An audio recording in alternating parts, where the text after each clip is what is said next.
Hello, good afternoon. Good afternoon, sir. Good afternoon. Good afternoon. Okay, so today will be the last lecture on Unit 2 and we are going to revise it today. So a complete revision, a full revision, although it's a very full of algorithms, a unit of a full of algorithms. So let us see like what happens is sometimes you missed out in between few of the things. So you can recall it or you can get the things once again. And that's why I always what I do is that uh, at the end of the unit, I take the revision of that particular unit because that will give you somewhat and clear idea about what you have studied. So let us start the revision. So it will be a little faster because we are having 100 plus slides, but at least we can touch each and every point that will come by. Okay, so we will start. So in the first slide, let us understand what is learning system. So it's a learning systems and nothing but a collection of artifacts that are brought together in order to create an environment that will facilitate various types of learning process. So you can take an example, or the learning system can be in a different form, such as books, mobiles, computers, online forum, schools, universities, colleges, etc. Most of the learning systems provide various types of learning resources and descriptions of procedures by using to achieve particular learning outcomes. This will be embedding of various strategies for assessing the levels and quality of the achievement of the users. So actually, basically, the learning system is nothing but it is a collection of artifacts that are brought together in order to create an environment. So it may be of different forms, like I have example, mobile, books, and online school, colleges, universities. And there are various types of learning resources. So that can be used for particular learning outcomes. And these outcomes can be also studied at the level of quality. So you can access the levels and the quality of the achievements. That is what the learning system is. So basically, there are three machine learning systems. So one is a supervised, second is unsupervised, third one is a reinforcement machine learning. Under supervised, we have a regression, decision tree, random forest. And under classification, we have various classification algorithms such as KNN, trees, logistic regressions, naive Bayes, SVM, etc. Whereas in case of unsupervised, basically there are two types. One is a clustering and the second one is an association. So under clustering, we have PCA, that is principal component analysis, SVD, singular value decomposition, and K-means of clustering.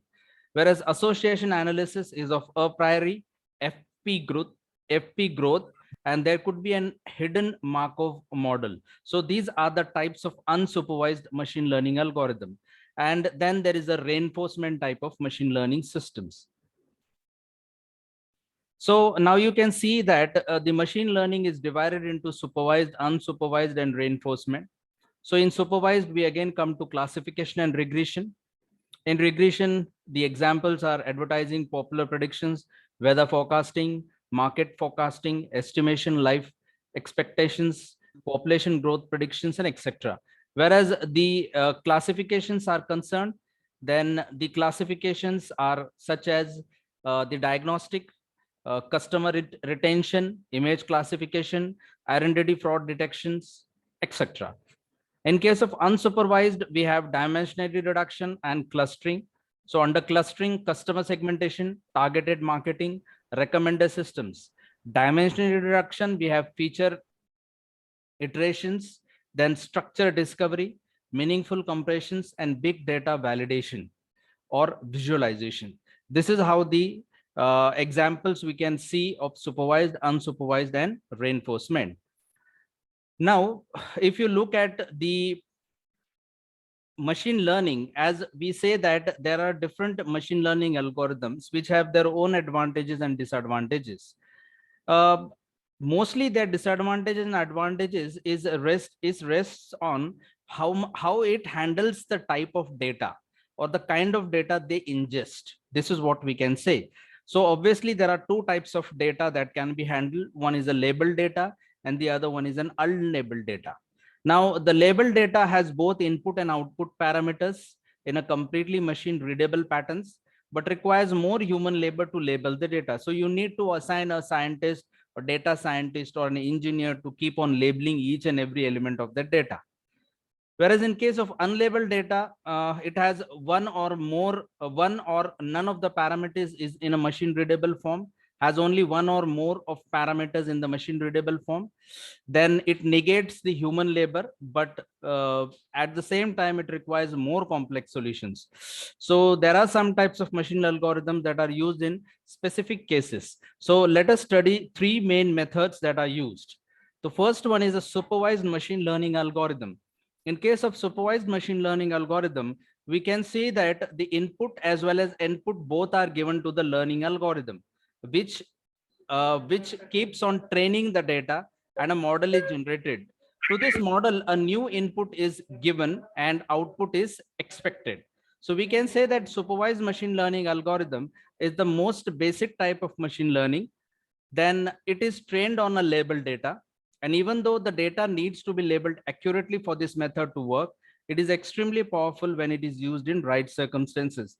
इसका एक ही problem है कि हर data को label करना पड़ता है, and that's why supervised machine learning algorithm is extremely powerful, but in used in right circumstances. So how you use it, it depends on that.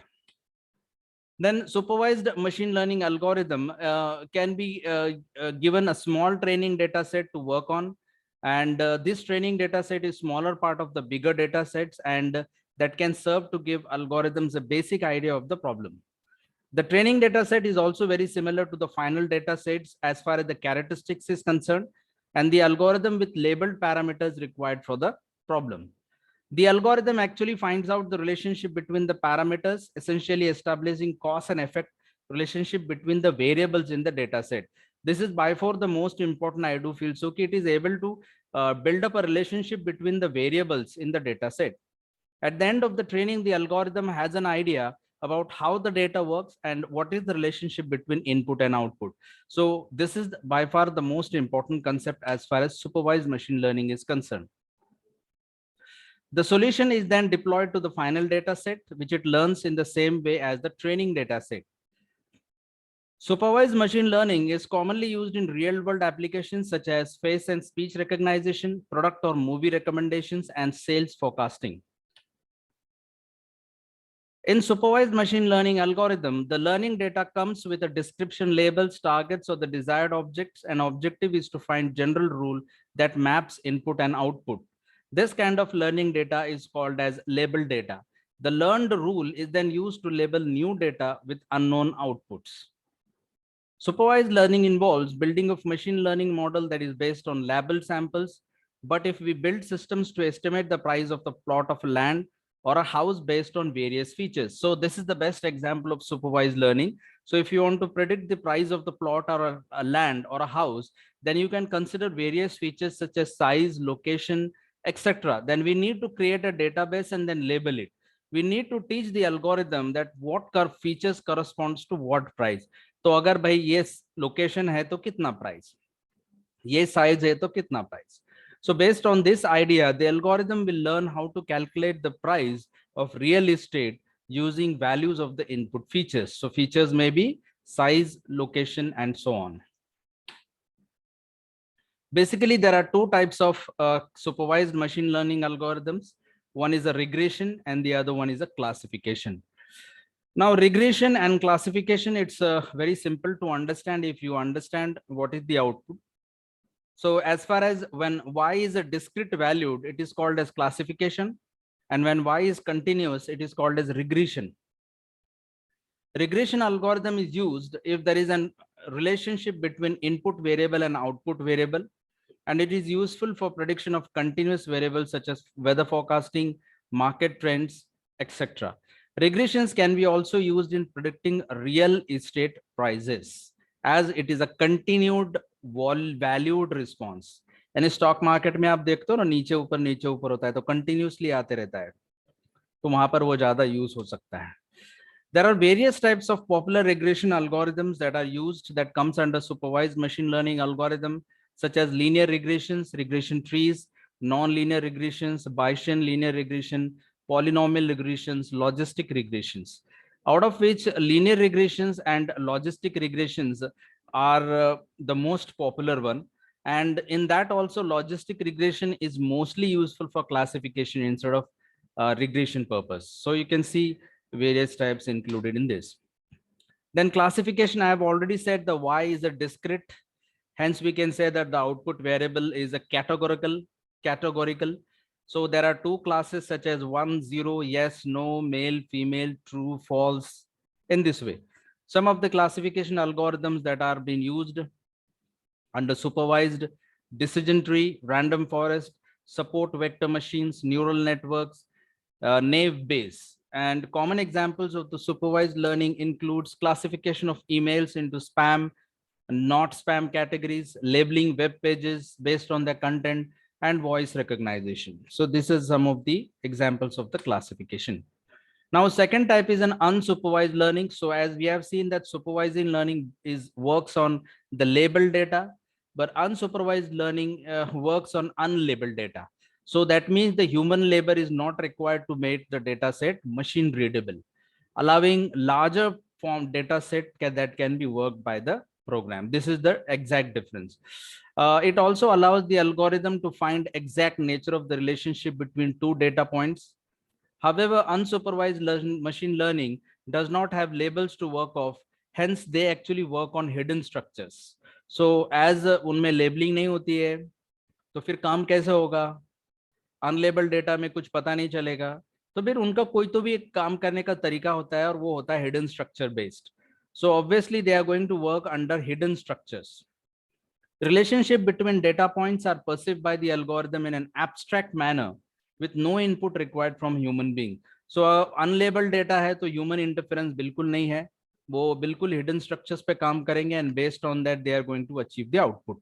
The creation of these hidden structures what makes unsupervised machine learning algorithm as a versatile one. So obviously no human interference is there, so it becomes a versatile algorithm.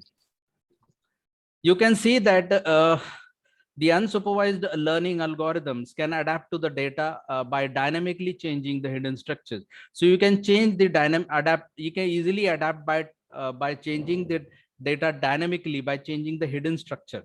So एक बार hidden structure change कर दिया तो आप उसका पूरा data जो है वो dynamic way से change करके adapt कर सकता है.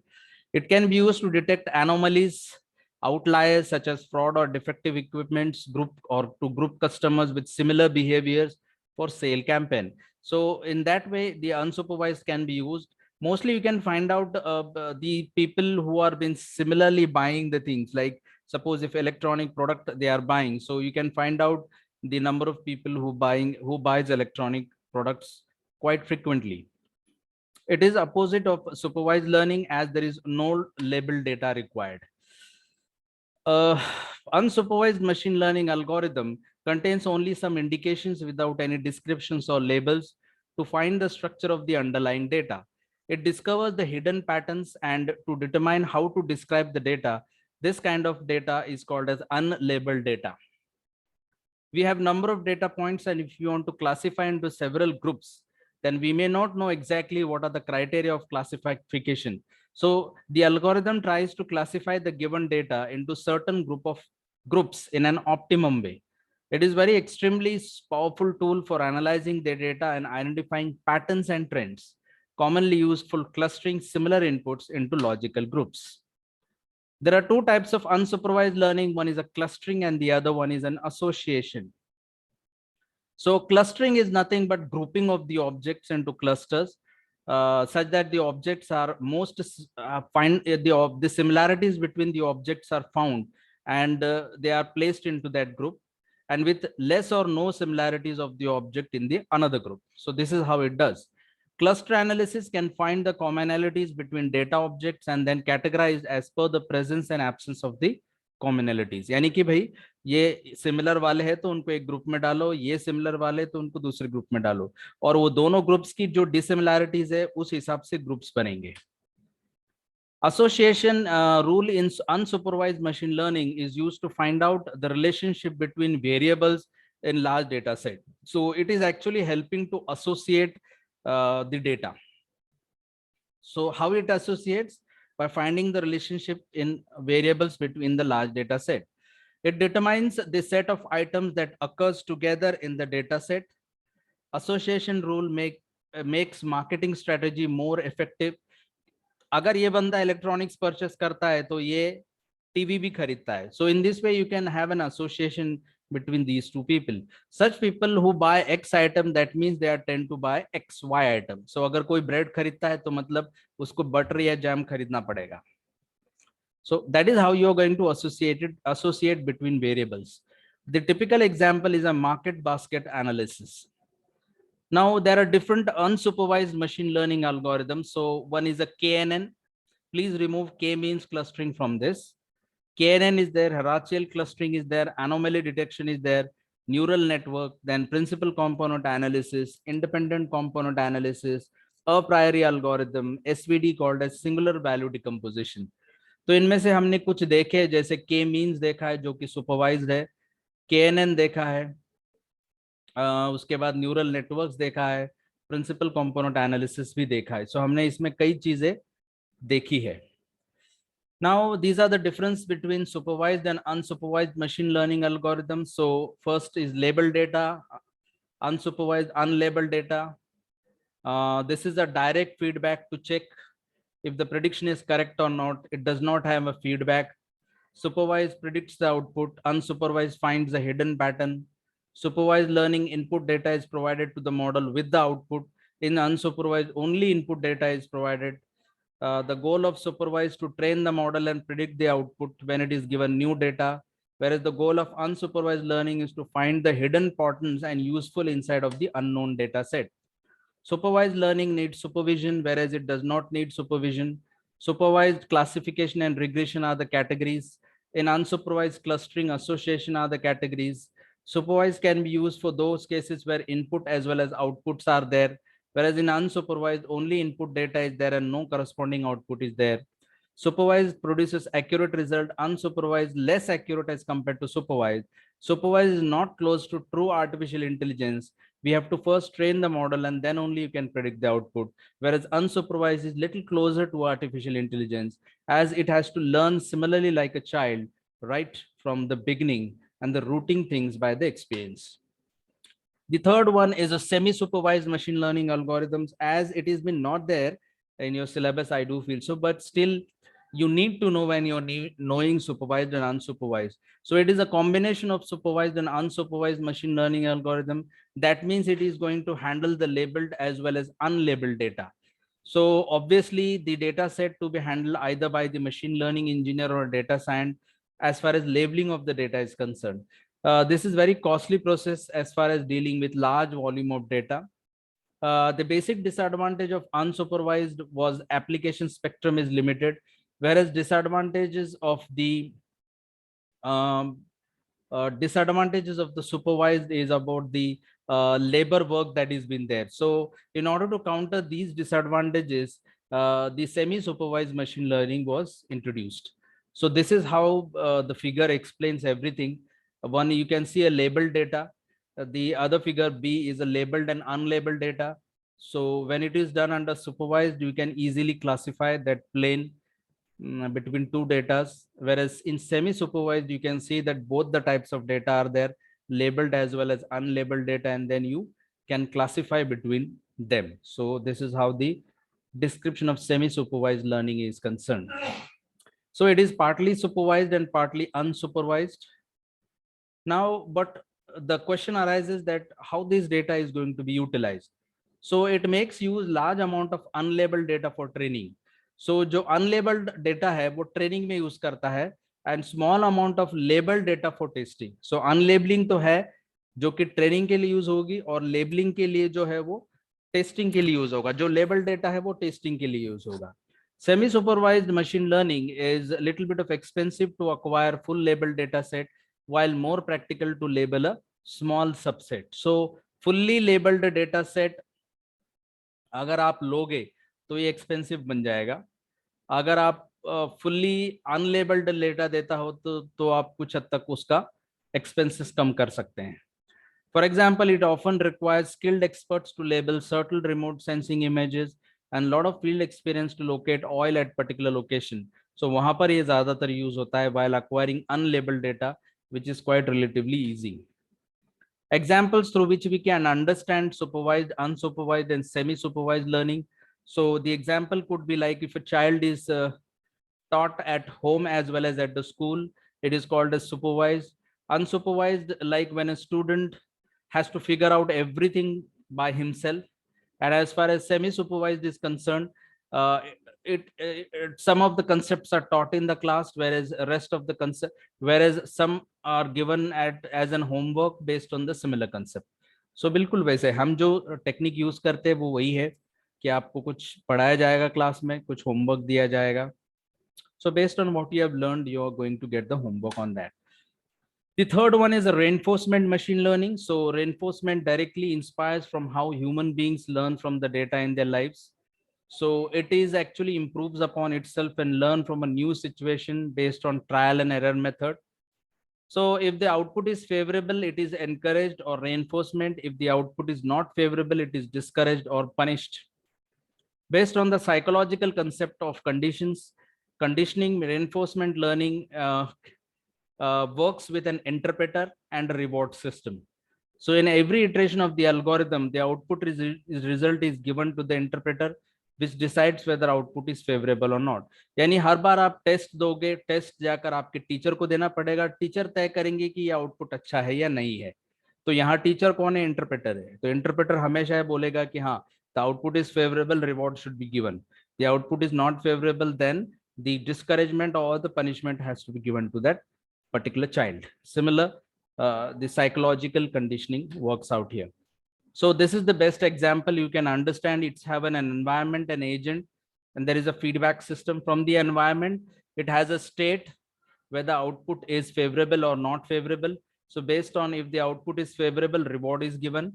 And if the output is not favorable, then again the feedback through which an action is taken, continuously feedback is given so that it is forced to reiterate until it finds a better result. So in most of the cases, the reward system is directly tied to the effectiveness of the result. This is one more that if there are two environments working in parallel with each other, so there is an reinforcement learning and a user.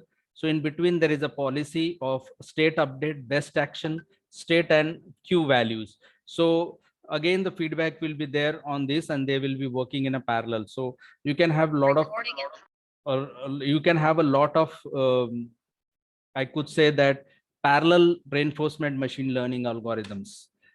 So where it is used, so it is used in many cases like finding the shortest route between 2 points on the map, and the solution may not be absolute, it could be in terms of percentage. So if the percentage is high, the reward will be given. If the percentage is not good, then the reward will not be given. And if feedback is given in such a way that it will adjust to the dynamic conditions in order to achieve certain objectives. It is based on the feedback responses and reacts accordingly. Examples of reinforcement: self-driving cars, chess master algorithms, and it could be also the use in the game at which where the outcome is decided at the end of the games. Two important learning models will come into the picture is Markov decision process and Q learning. Then beyond machine learning, there is one more concept which is now going as one of the most favorite concept, and that is deep learning. So deep learning is I could say a method of a machine learning. It is a part of machine learning. It is completely based on artificial neural networks, and these neural networks work like a human brain. That means they are going to mimic like a human brain. So deep learning is also kind as a kind of a mimicking of a human brain. In deep learning, we don't explicitly program everything. जैसे machine learning में हम explicitly program करते हैं, वैसे deep learning में जरूरत नहीं है. The formal definition of deep learning could be as neurons. So जिस तरह से brain में neurons काम करते हैं, उसी तरह से deep learning कोशिश करता है उन neurons की तरह काम करने के लिए. You can take an example like human brains approximately have 100 billions of neurons working together, and each neuron is connected to each other through thousands of neighboring neurons. So the question arises that how we can create these neurons in a computer. So we are going to create an artificial structure called as artificial neural nets, which has nodes or neurons. And when some neurons of input value and some output value, and in between there will be a lot of neurons that are interconnected in that hidden structure layer that is called as the deep learning. So this is a big picture of what the deep learning, machine learning, and artificial intelligence is. So you can see that deep learning is a part of a machine learning, whereas a machine learning is a part of an artificial intelligence.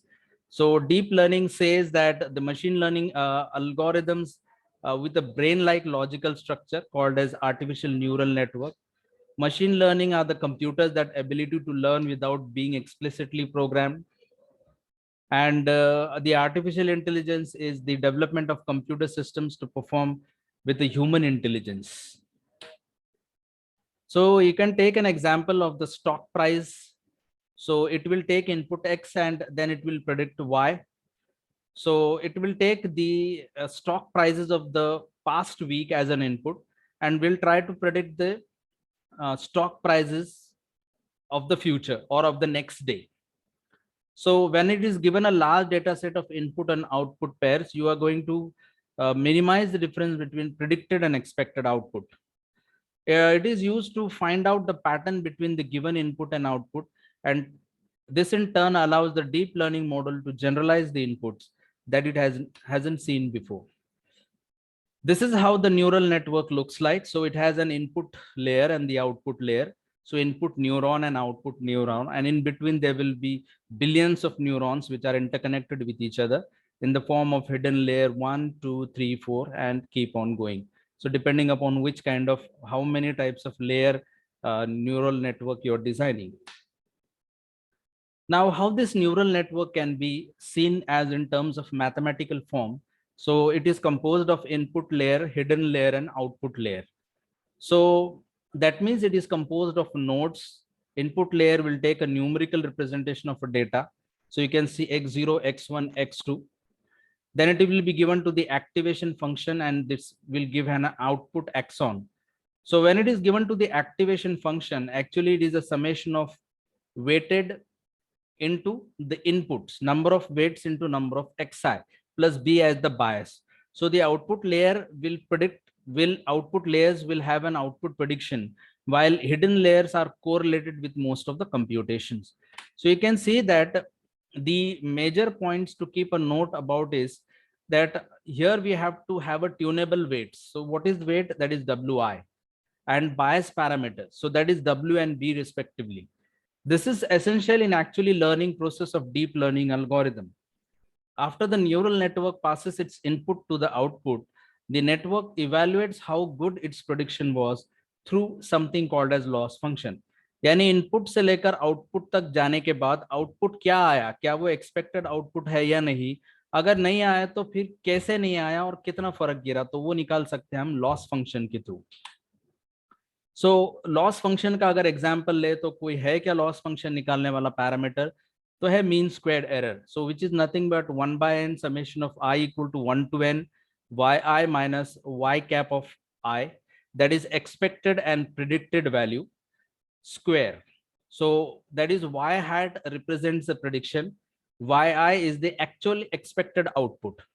So a mean is used if the batches of inputs and outputs are simultaneously calculated, and n represents the sample count. So now how to minimize that loss? So we have calculated this loss, that is a mean squared error loss function. So that can be removed, or that can be reduced by going or by implementing a method called as backpropagation method through the gradient descent. So what it will do is that the network will backtrack through all its layer, and will update the weight and biases of every node in opposite to the loss function. So the backpropagation will be in such a way that you're going to tune that weights and biases so that the loss will be smaller. This is how it means. So the deep part of this deep learning refers to actually the deep neural network. So it means that the larger amount of the layers means the accuracy will increase or the loss will be reduced, because the weight and biases will be more, because with increase in large amount of layers, the weights and biases will also increase. So the tuning of the weights and biases will help you to reduce the loss. but it will increase the complexity of the whole process. Now, the difference between machine learning and deep learning. So machine learning, it is actually it is used to parse data, learn from the data, and then take decision based on what it has learned. Whereas deep learning algorithms are used to create artificial neural network to make intelligent decisions on its own. Okay. It works on small amount of data sets. For accuracy, it can work amount on large amount of data.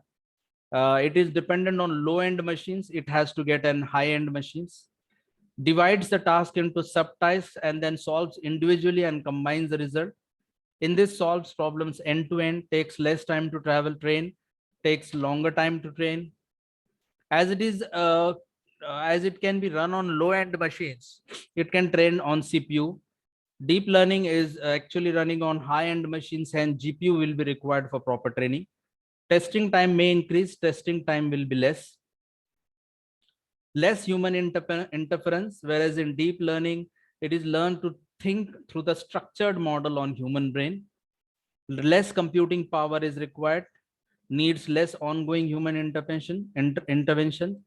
Machine learning can't easily analyze images, videos, and unstructured data, whereas deep learning can easily analyze images, videos, and unstructured data easily.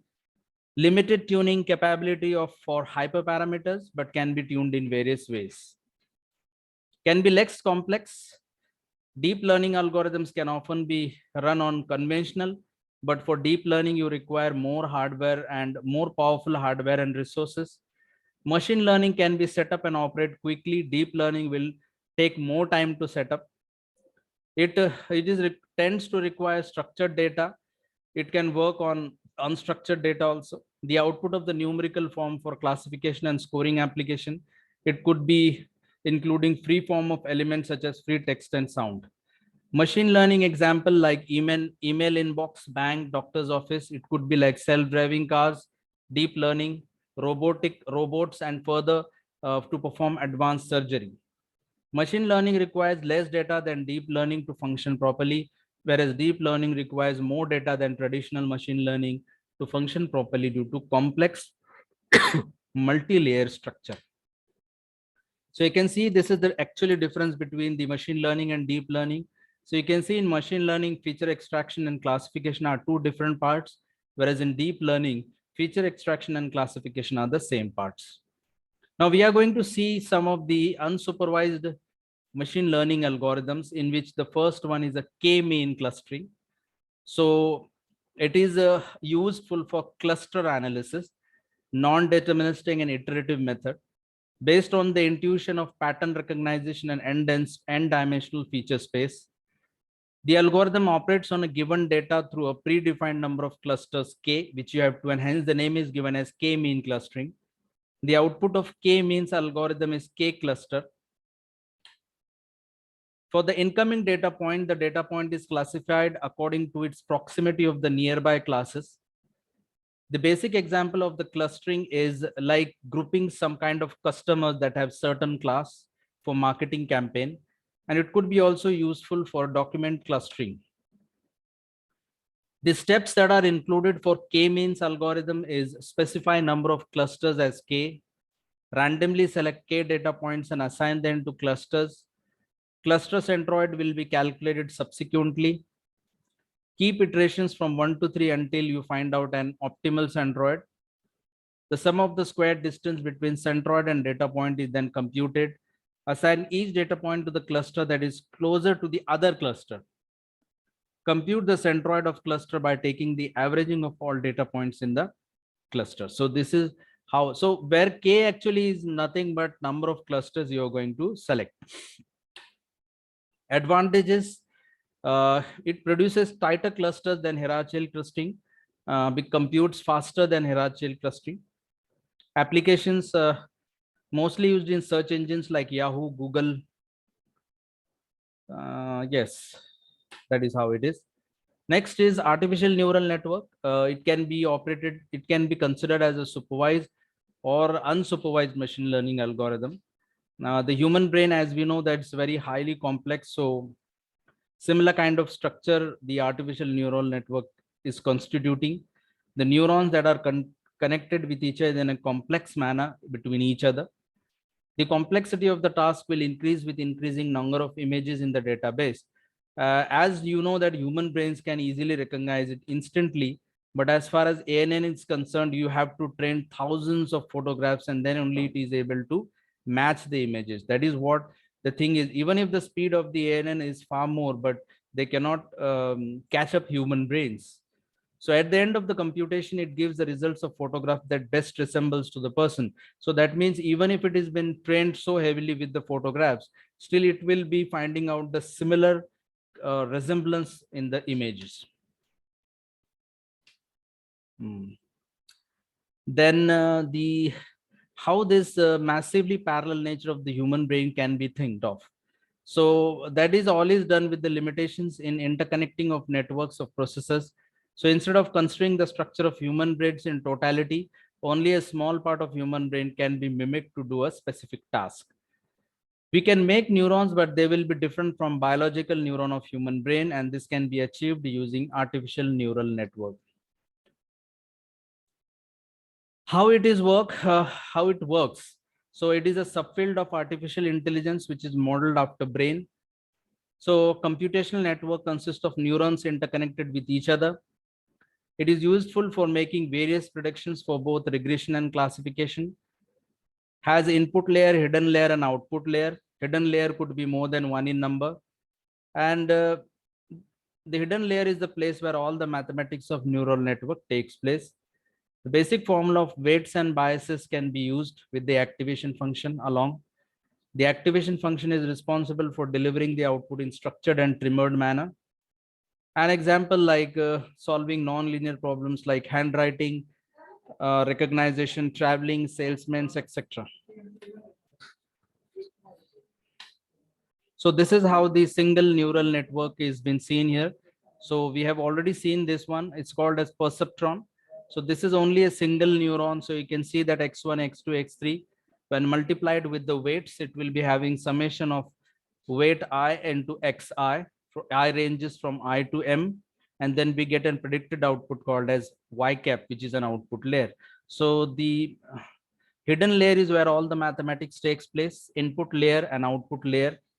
So the data or information is passed from the input layer to the output layer through the hidden layer, which is having the activation function. Why ANN? Because it is have an interconnections of non-linear neurons. Then they can adapt free parameters to change in the surrounding environment and learns from its mistakes to take better decisions through back propagations. These are some of the advantages: easy to understand for professionals, easy to conceptualize, ability to identify all probable interconnections between predictor values, have ability to subtly identify complex non-linear relationships. It is relatively easy to add prior knowledge to the model. Some of the disadvantages: it is very difficult to reverse engineer ANN. Then it is not, they are not probabilistic, meaning if output of the algorithm is in continuous manner. They are not magic wands and cannot be applied to solve any kind of machine learning problems. They can improve with the use of deep learning technique. These are some of the applications like financial institutions, then BuzzFeed like image recognition. Many bomb detectors in US airports are using these kinds of concepts. Google uses ANN for speech recognition, image recognition, and other pattern recognition such as handwriting. ANN of great applications in robotic factories for adjusting temperature settings, controlling machines, and diagnose multifunctions. This is a principal component analysis. So PCA is useful for dimensionality reduction in the machine learning.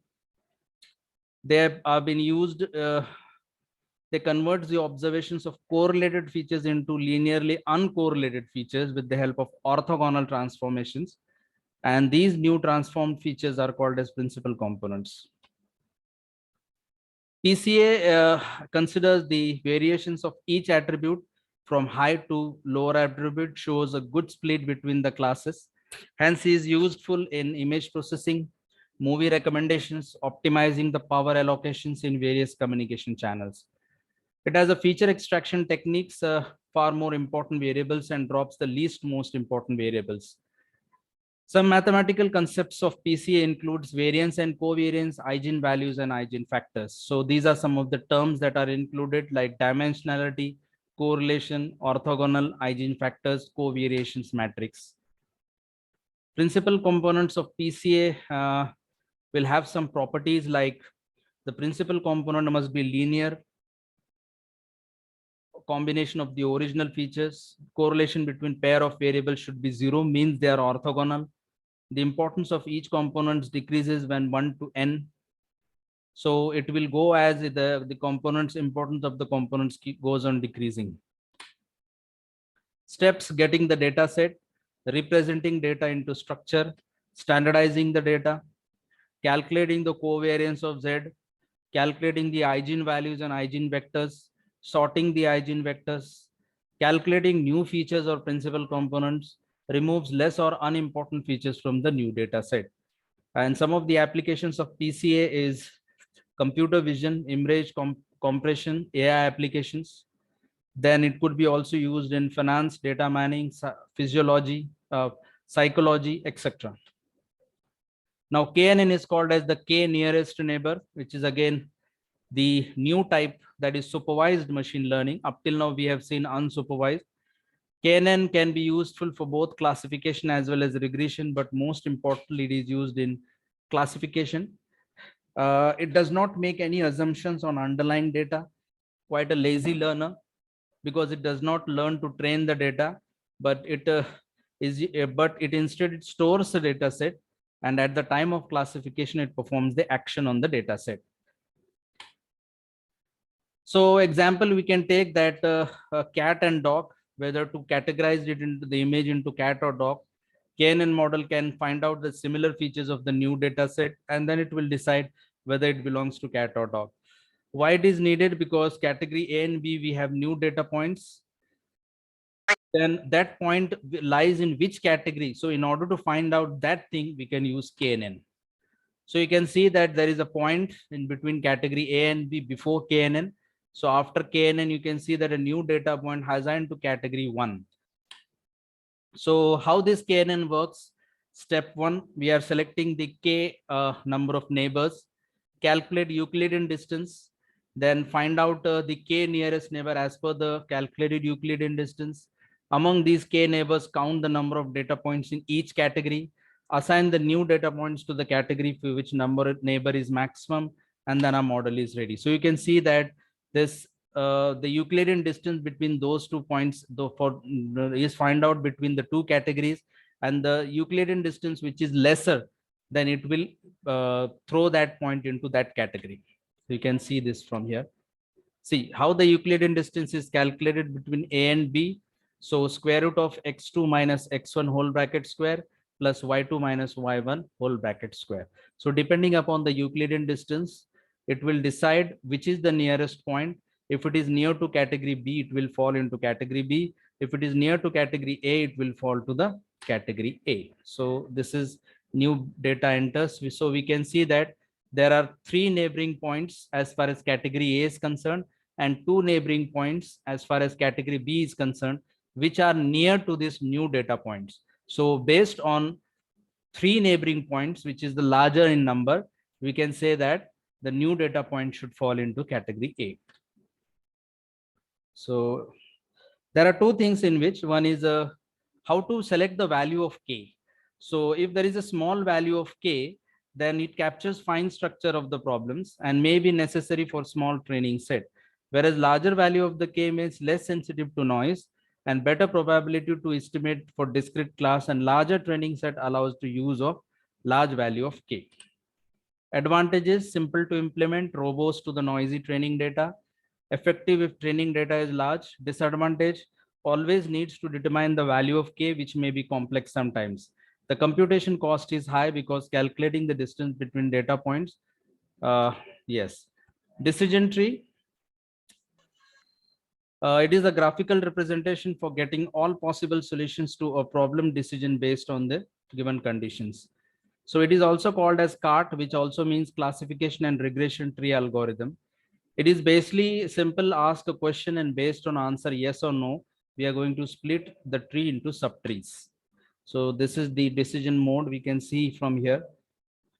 Decision mode is divided into two subtrees, and then subtree is divided into again a decision node and a leaf node.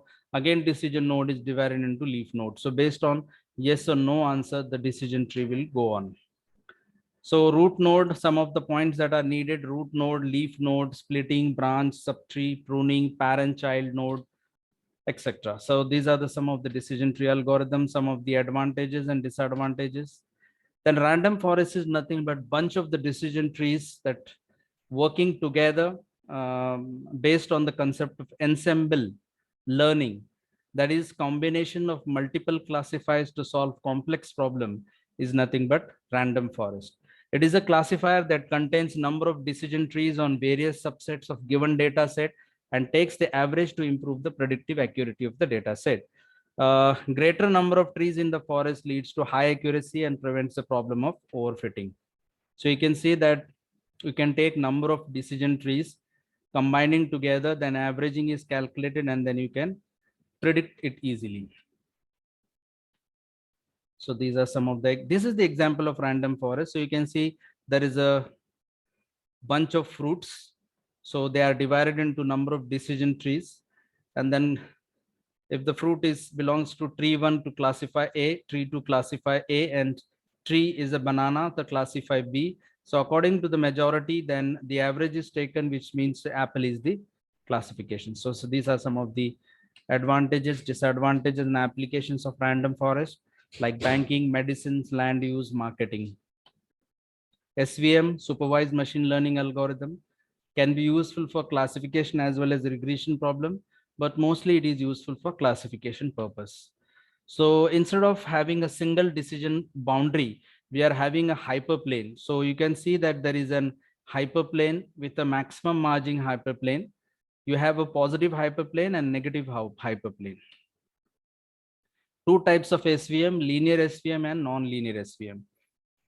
So the points which can be separated with a linear straight line, it is called as linear SVM, and that cannot be separated by the linear line, straight line, which is said to be as a non-linear. So you can see this is the linear SVM. This is the linear SVM. This is the example of how the points optimal hyperplane is calculated. This is the example of a non-linear SVM. So example. Then logistic regression, is the name itself is a regression, but it is one of the most powerful supervised learning technique. It can either be yes or no, true or false, but instead the exact value of between 0 and 1. It is much more similar to linear regression, except how they are used. So they can be useful for classification problem. Naive Bayes is one of the supervised machine learning algorithm based on the Bayes theorem, useful for classification problems, mainly useful for text classifications, including high dimension training data set. Then it is on the basis of the probability of the object, useful for spam filtration, sentiment analysis, and classification articles. Then Naive Bayes is based on the Naive Bayes theorem. So this is the theorem which says that probability of A by B is equal to probability of B by A into probability of A by probability of B. This is the advantages and disadvantages of Naive Bayes. An example applications are credit scoring, medical data classification, then text classification, spam filtering, and sentiment analysis. So this is how we have done all. So any questions that comes to your mind, please do ask, because here we are going to finish unit number 2. There will be test on Tuesday as far as the test on unit 2. Have you got MCQs? Have you got the notes? I have shared a link, Google Drive link. Have you got it? Yes, sir. Okay. So we'll go with A, roll number 1. Present, sir. 2. Present, sir. 3. 4. Present, sir. 5. Yes, sir. 4 present. Okay. 5. 5 is there. 6. Yes, sir. 7. Yes, sir. 8, Present, sir. 9, Present, sir. 10, Present. 11, 11, 12, 13, 14, Present, sir. 15. 14 Yes, present. sir. 14 is present. 15, Yes, sir. 16, 17. Yes, sir. 16 is there, na? 17, 18. Yes, sir. Present, sir. Okay. 19, 20, Present, sir. 21, 22, Present, sir. 23, Present, sir. 24, Present, sir. 25, Present, sir. 26, Yes, sir. 27, 28, Present, sir. 29, Present, sir. 30, Yes, sir. 31, Present, sir. 32, Present, sir. 33, Huh. 34, 35, Present, sir. 36, 37, Present, sir. 38, Present, sir. 39, 40, Yes, sir. 41, Present, sir. 42. Just a moment.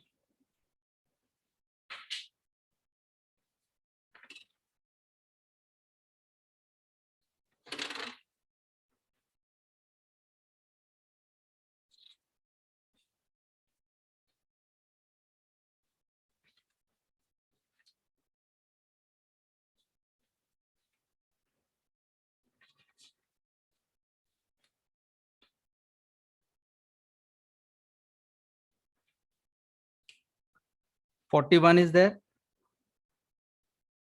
41, 42,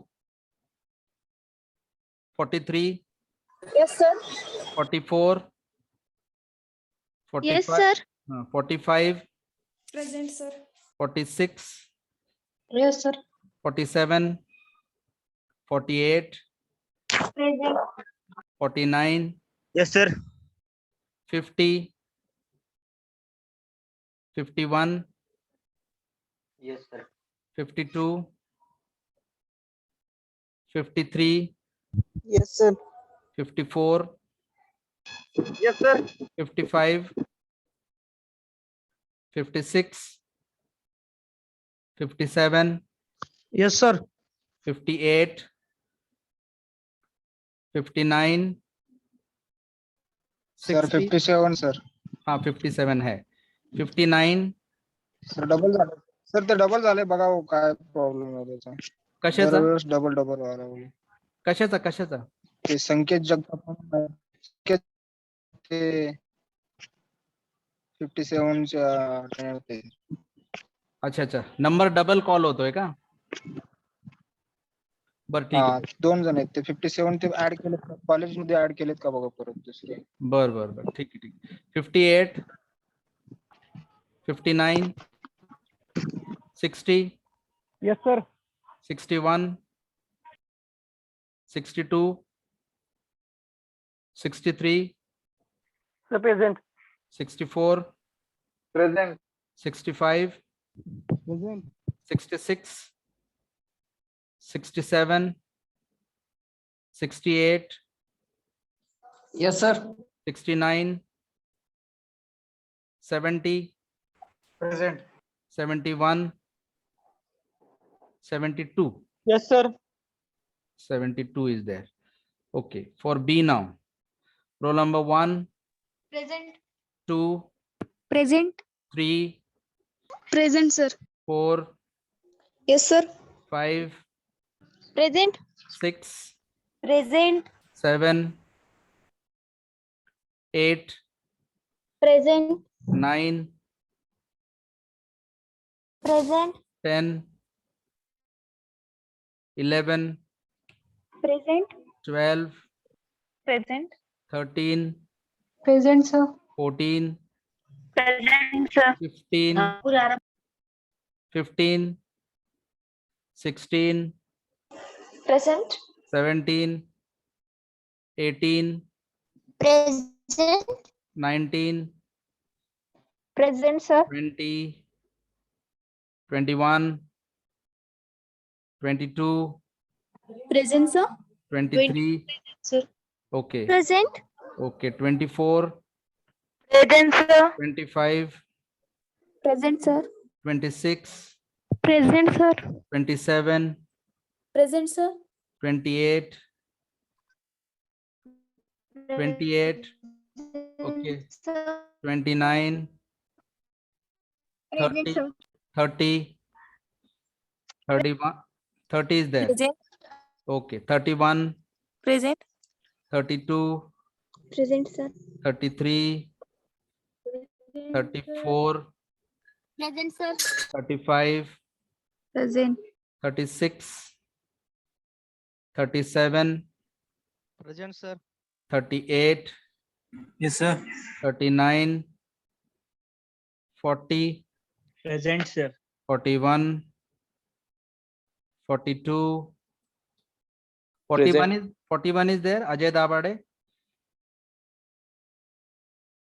42, Present. 43, 44, Present. 45, 46, Present. 47, Present, sir.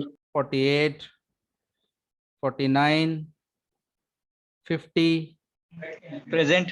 51, 52, Present, sir. 53, 54, 55, 56, Present. 57, Yes, sir. 58, 59, Present, sir. 60, Yes, sir. 61, Present, sir. 62, Present. 63, 64, 65, 66, 67, 68, 69, Present, sir. 70, 71, 72. अच्छा, कोई number miss हो गया तो बताइए। A division का sir, पहला roll- A division का पहला बताइए। A division. Yes, any number missing? 16. हाँ, 16. 16. हाँ, okay, done. Next. Roll number 20. Division B. Roll number 20, B division B. Okay, B division 29. B division 29. Okay, next. B division 30. 30 is there. Okay, next. B division 63. B division 63. Okay, done. Next. So 69 division B. 69. Okay, next. 41, sir. B division. 41. Okay, next. Is it final? Sir, A54. A54 का? हाँ, आए ना A54, आए, attendance आए तुमसे। Okay. Okay, next. Okay, should I complete it? Okay, thank you.